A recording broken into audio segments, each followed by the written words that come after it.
सभी भक्तों को राधे राधे। स्वागत है आपका अपने कान्हा चैनल पर। आज हम कार्तिक मास का 10वां अध्याय सुनेंगे। जय श्री हरि। राजा पृथु बोले, हे ऋषि श्रेष्ठ नारद जी, आपको प्रणाम है।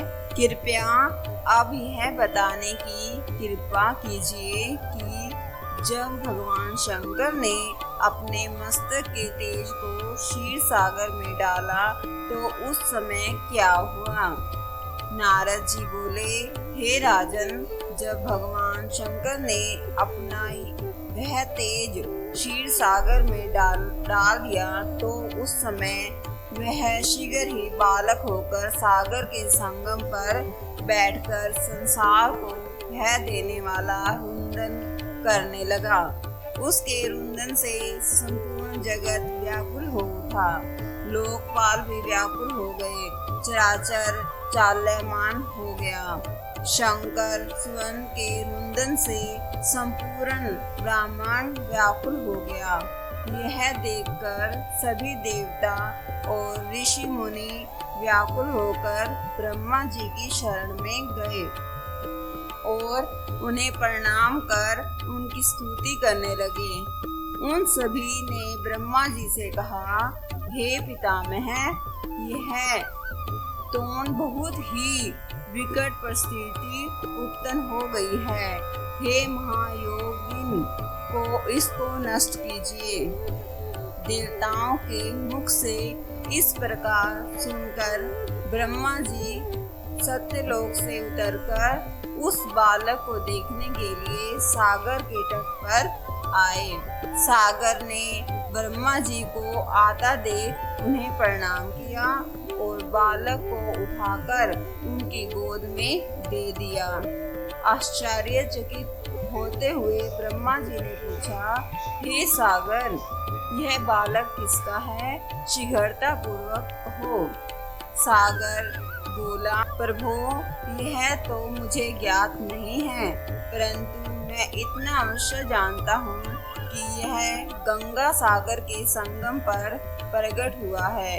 इसलिए हे जगत गुरु, आप इस बालक का जात कर्म आदि संस्कार करके इसका जातक फल बताइए। नारद जी राजा पृथु से बोले, सागर ब्रह्मा जी के गले में हाथ डालकर बार बार उनका आकर्षण कर रहा था। फिर तो उसने ब्रह्मा जी का गला इतनी जोर से पकड़ा कि उससे पीड़ित होकर ब्रह्मा जी की आंखों से अश्रु टपकने लगे।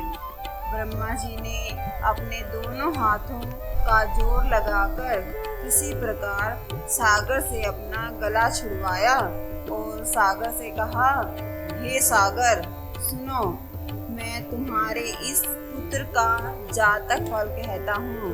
मेरे नेत्रों से जो यह जल निकला है, इस कारण इसका नाम जलंधर होगा।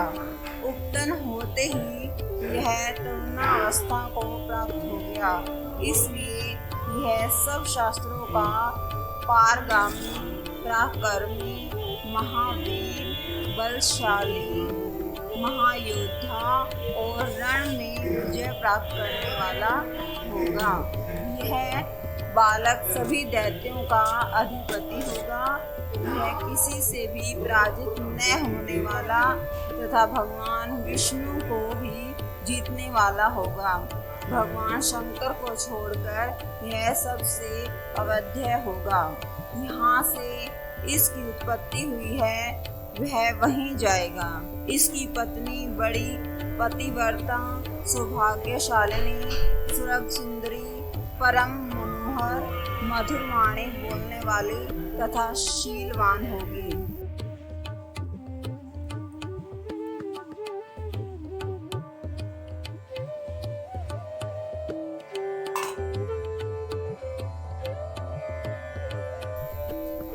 अगर वीडियो अच्छी लग रही है तो वीडियो लाइक और शेयर के साथ वीडियो सब्सक्राइब करना ना भूलें। सागर से इस प्रकार कहकर ब्रह्मा जी ने शुक्राचार्य को बुलवाया और उनके हाथों से बालक का राज्याभिषेक कराकर स्वयं अंतर्ध्यान हो गए। बालक को देखकर सागर की प्रसन्नता की सीमा न रही। वह हर्षित मन से घर आ गया। फिर सागर में उस बालक का लालन पालन कर उसे पुष्ट किया और फिर कालनेमी नामक असुर को बुलाकर वृंदा नामक कन्या से विधि पूर्वक उसका विवाह करा दिया। उस विवाह में बहुत बड़ा उत्सव हुआ। श्री शुक्राचार्य के प्रभाव से पत्नी सहित जलंधर दैत्यों का राजा हो गया। जय श्री हरि।